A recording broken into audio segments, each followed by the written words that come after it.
At dahil nga may nag-sponsor sa atin na taga-ibang bansa sa lahat ng ating mga senior citizen, kaya naman agad namin itong inasikaso kung saang lugar ibibigay. Nagpadala nga palang sponsor natin ng 85 piraso ng tigpa 5 kilos na bigas. At may kasama nga din pala ito na gatas na 85 piraso na 4 pieces. Alam naman natin lahat na napakamahal talaga ng kilo ng bigas ngayon. Sa mga willing nga po mag-sponsor ay open po kami at makakarating po kung saan nyo gustong ibigay. Syempre, halos lahat naman tayo ay ramdam ang hirap ng buhay ngayon dahil sa taas ng mga bilihin. Time check, 7 AM pa nga lang ay umalis na kami dito sa bayan. Ito nga pala ang sasakyan natin at medyo matatagalan pa nga rin tayo sa biyahe dahil sa mga baba na kasalubong na skate. Kailangan kasi namin makarating doon ng 9 AM.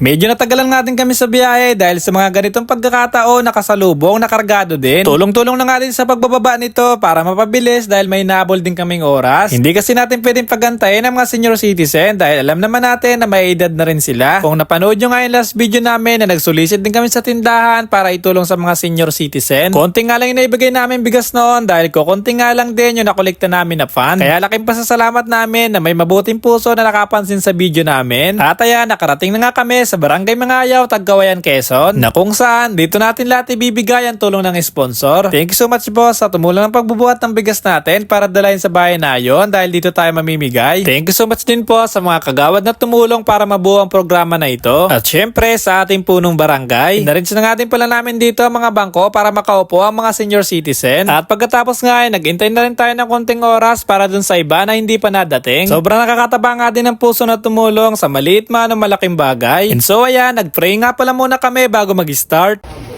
Yung pong sponsor po natin, yung kabarangay po natin sa Mangayaw na ngayon nasa ibang bansa na po. Yung po, di ba, nagbigay po kami ng bigas doon sa Duluhan. Po yun, nag-solicit po kami. Tapos, kunti lang po yung naipon namin pondo noon, kaya nabili po namin bigas ay 10 lang. Tapos nag-chat po siya na mag-sponsor po siya sa buong senior dito sa Barangay Mangayaw. Yun po, salamat po. Pagkatapos nga noon ay nagsimula na nga kami mamigay dahil mainit na nga din. Clarenta M. Reyes, Label B. De La Torre po. Rupina D. Ayala. At pagkatapos nga noon ay nagparapol nga kami ng 6 na tigpa 500 pesos. Maraming salamat po sa nagbigay ng sponsor na ito. Ingat po kayo lagi dyan and God bless po. Maraming salamat din po sa team ng Mapa Vlogs at sa Brogar Family. Ingat po kayo lagi and God bless po sa lahat. Ayan, 1, 2, 3. Thank you po sa nag-sponsor.